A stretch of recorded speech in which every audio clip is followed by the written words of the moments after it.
Hello world. आज हम बात करेंगे इनम्स की। तो इनम्स बेसिकली आपके पास कस्टम डेटा टाइप होती है। इसके ज़रिए आप खुद की एक अपनी डेटा टाइप बना सकते हैं। ये इतना ज़्यादा ज़रूरी नहीं है, लेकिन सॉलिडिटी के अंदर ये बहुत ज़रूरी है। क्यों? क्योंकि इसके ज़रिए हम गैस फीस बचा सकते हैं। वो कैसे, वो हम देखते हैं। सबसे पहले तो ये समझ लेते हैं कि इसका सिंटेक्स क्या है। ये हमने छोटा स्मॉल लेटर में इनम लिखा। इसके आगे यहाँ पर आप कोई भी नाम लिख सकते हैं, कोई भी नाम। और फिर आपने ये ब्रैकेट खोले और इसके अंदर अपनी चीज़ें डिफाइन कर दी। ये तो बेसिक सिंटैक्स है। अब इनम्स के अंदर स्टोर क्या करवा सकते हैं। बेसिकली हम इसके अंदर ज़्यादातर जो है सेम कैटेगरीज की चीज़ें स्टोर करवाते हैं। मिसाल के तौर पे days in a week, Monday, Tuesday, Wednesday, और months in a year, seasons in a year. इस तरीके की चीज़ें जो सेम कैटेगरी में लाया करती हैं, और वो हमें जगह जगह कहीं मंडे यूज़ करना है, कहीं ट्यूसडे यूज़ करना है, इस तरीके से कहीं ना कहीं चीज़ें इस्तेमाल करनी है। तो उसके लिए हम इनम बनाते हैं। क्यों बनाते हैं, अभी बात करते हैं उसकी। अच्छा, यहाँ पर हमने एक स्टेटस का इनम बनाया है। इसके अंदर हमने, अब स्टेटस क्या हो सकता है शिपिंग के अंदर, पेंडिंग हो सकती है, शिफ्ट हो सकता है, एक्सेप्टेड, रिजेक्टेड, कैंसल। ये 3 4 5 किस्म के हमने इसके अंदर कैटेगरीज डिफाइन कर दी कि भाई स्टेटस इन पांचों में से कोई चीज होगी। अच्छा, अब यहाँ हमने क्या लिखा है, ये क्योंकि हमारी डेटा टाइप है। याद रखें, इनम का मतलब है डेटा टाइप। तो आपने यहाँ पे डेट ये लिखा, तो इसका मतलब है आप डेटा टाइप डिफाइन कर रहे हैं। स्टेटस यानी इनम का, हम एक ऐसा स्टेटस, एक ऐसा इनम डिफाइन करो जो कि स्टेटस हो। यहाँ पे बहुत सारे इनम्स हो सकते हैं, लेकिन ये वाला इनम कौन सा, स्टेटस है। ओके, पब्लिक है और उस वेरिएबल का नाम क्या है, स्टेटस। ये स्मॉल स्टेटस हमने लिख दिया। यहाँ कुछ भी लिख सकते हैं। जो भी हम यहाँ लिखेंगे वो बेसिकली इनम होगा स्टेटस का। अच्छा, अब इस लाइन का और इस लाइन का जो मैं अभी नीचे लिखने जा रहा हूँ, बिल्कुल सेम मतलब है। कि अगर मुझे इसके अंदर बाय डिफॉल्ट, बाय डिफॉल्ट इसके अंदर आपको पता है बाय डिफॉल्ट सॉलिडिटी हमेशा जो भी डिफ़ॉल्ट डेटा टाइप होती है वो यूज़ करता है। तो बाय डिफ़ॉल्ट इसके अंदर पहली वाली चीज़ आ जाएगी पेंडिंग। बाय डिफ़ॉल्ट कौन सी चीज़ आ जाएगी, पेंडिंग। तो इसका मतलब और इस लाइन का मतलब बिल्कुल सेम है। इन दोनों लाइन का मतलब बिल्कुल सेम है। इस स्टेटस के अंदर स्टेटस डॉट पेंडिंग ही पड़ा है, यानी पेंडिंग वाला स्टेटस पड़ा है। तो इन दोनों लाइन का मतलब बिल्कुल सेम है। बाय डिफ़ॉल्ट पहली चीज़ हमेशा, जो भी डेटा टाइप की पहली चीज़ होती है, बूलियन में ट्रू होती है, वो सॉरी बूलियन में फॉल्स होती है, इंटीजर में जो है ज़ीरो होती है, इस तरीके से। अच्छा, अब इनम की ज़रूरत कहाँ पड़ी, इसको समझ लेते हैं पहले। पहले इसको समझ लेते हैं, तभी आगे बात क्लियर होगी, अदरवाइज नहीं होगी। मिसाल के तौर पे ये फंक्शन मुझे चलाना है। अभी ये इनम भूल जाए। अभी ये एक फंक्शन है और यहाँ पे जो है ना स्ट्रिंग आ रहा है मेरे पास, स्ट्रिंग आ रहा है। बेसिकली हम ये समझ लेते हैं यहाँ पे एक स्ट्रिंग आ रहा है और ये स्ट्रिंग के अंदर स्टेटस आ रहा है। ये मुझे फंक्शन चलाना है और यहाँ एक कंडीशन लगी हुई है और यहाँ लिखा हुआ है रिक्वायर, अगर ये वाला स्टेटस बराबर हो पेंडिंग के तो ये चले, अदरवाइज जो है ये एरर कर दे। ठीक है, अगर ये स्टेटस, अब मैं स्ट्रिंग पास करूंगा फंक्शन को चलाते वक्त, वो यहाँ पे देखेगा अगर ये पेंडिंग है तो ये चीज़ चले, अदरवाइज क्या कर दे, एरर कर दे। अब इसका नुकसान क्या है, इसका नुकसान ये है कि आपने यहाँ लिखा है पेंडिंग स्ट्रिंग, इसके अंदर कितने कैरेक्टर हैं, 6 कैरेक्टर हैं। अब कोई और कोई स्पेलिंग होती बड़ी तो उसमें उतने कैरेक्टर आ जाते। मिसाल के तौर पे समर, विंटर, ये भी सीजन्स के नाम भी हम एक इनम बना सकते हैं। तो अगर हम इनम ना बनाते तो हम इस तरह स्ट्रिंग लेके पास करवा रहे होते। तो इसके अंदर 6 कैरेक्टर हैं और जितनी बड़ी स्पेलिंग उतनी ज़्यादा वो मेमोरी में आपकी ब्लॉकचेन में जगह घेरेगी। जितनी ज़्यादा वो ब्लॉकचेन में जगह घेरेगी उतनी ज़्यादा आपकी गैस फीस चलेगी। तो इस वजह से सॉलिडिटी ने क्या किया, उन्होंने बना दिए इनम।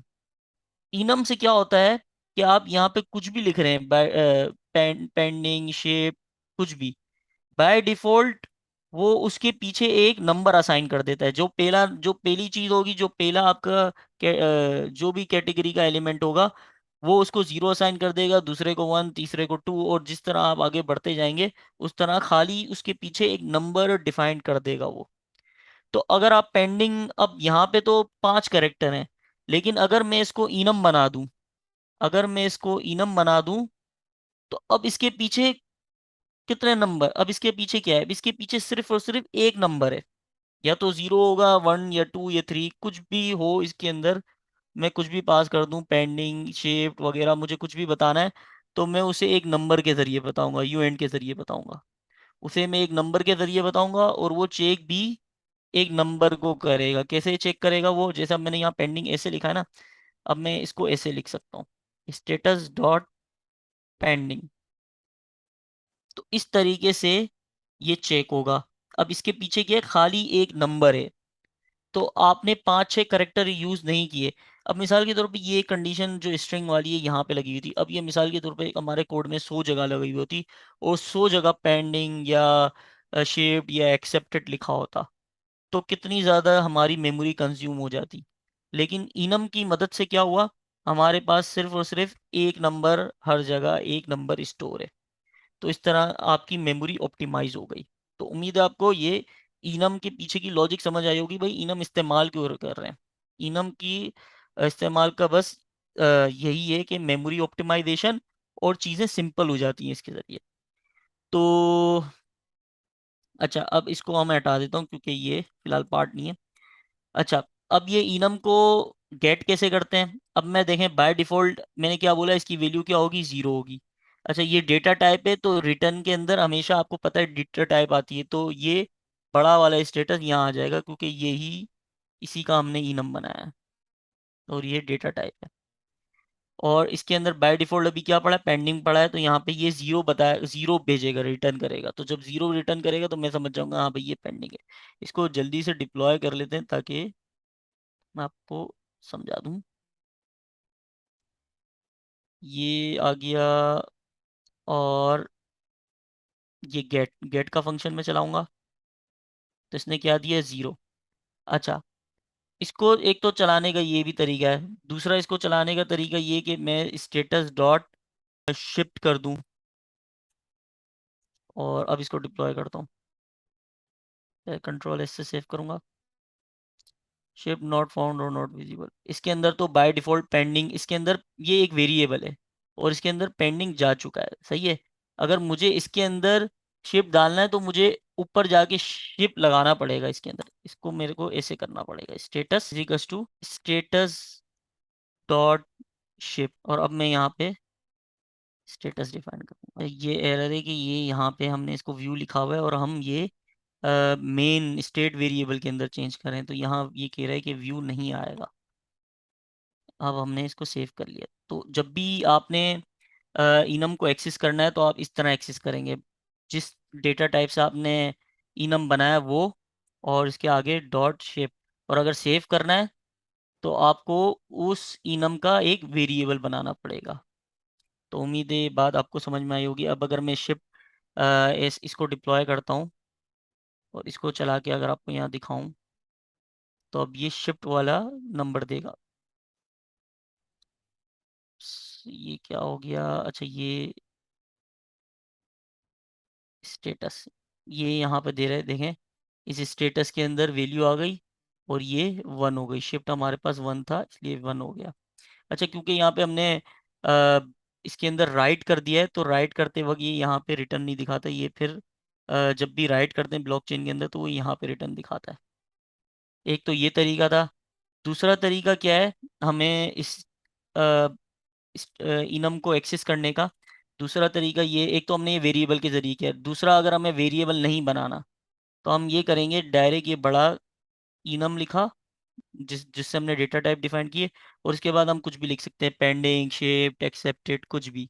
जैसे अब मैं लिख रहा हूँ यहाँ पे एक्सेप्टेड। अब अगर मैं इसको, अब ये हमें दे रहा है कि भाई ये व्यू कर सकते हैं अपन हम इसको। अब मैं यहाँ पर अगर गेट करूँ और फिर स्टेटस करूँ, तो ये देखें functionality can be extended to pure, अच्छा प्योर हो गया ये, सॉरी। और अब इसको डिप्लॉय करेंगे। इसको डिप्लॉय करने के बाद ये गेट फंक्शन को कॉल करेंगे। तो यहाँ पर हमें दिखा रहा है, देखें 2, और ये है एक्सेप्टेड 2 है हमारे पास।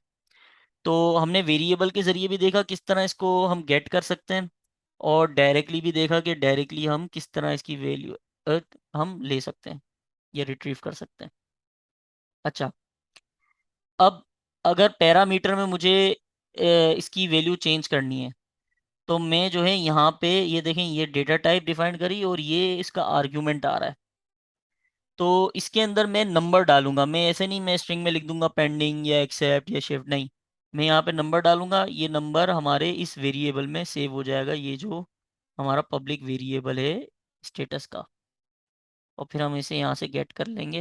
इसको गेट करने के लिए जो है मैं यहाँ पर ही स्टेटस लिख सेव कराता हूँ। इसमें से मैं यहाँ से व्यू लगाता हूँ और इसको मैं करता हूँ डिलीट, इसको दोबारा डिप्लॉय करता हूँ। और अब इसको मैं गेट करूँगा तो यहाँ पे 0 वैल्यू होगी बाय डिफ़ॉल्ट। अब जब मैं सेट करूँगा इसको, सेट सेट में मैं क्या कर रहा हूँ, मैं इसको लेट से 3 रिजेक्ट कर रहा हूँ, तो मैं यहाँ पे 3 पास करूँगा और इसको सेट कर दूंगा। सेट चल गया। अब जब मैं गेट करूँगा तो इसकी वैल्यू 3 हो जाएगी। तो ये सेट भी समझ में आ गया होगा आपको, और ये गेट भी हमने 2-3 तरीके से समझ लिया। अब अब ये वही बात, ये जो मैंने ऊपर आपको समझाई थी कि आप इस तरीके से भी वैल्यू को इसको सेट कर सकते हैं, स्टेटस को दोबारा अगर मुझे सेट करना है तो मैं क्या करूँगा, डेटा टाइप का नाम और उसकी कैटेगरी डॉट उसकी कैटेगरी। तो ये इस तरीके से आप इसको कहीं भी सेव करवा सकते हैं इस चीज़ को। और ये अभी जो सेव होगा वो हमारे इनम के वेरिएबल में ही होगा। अच्छा, अब अगर मैं किसी भी चीज़ को सॉलिडिटी के अंदर डिलीट करता हूँ, तो वो उस चीज़ को डिलीट नहीं करता, ये मेन कॉन्सेप्ट है।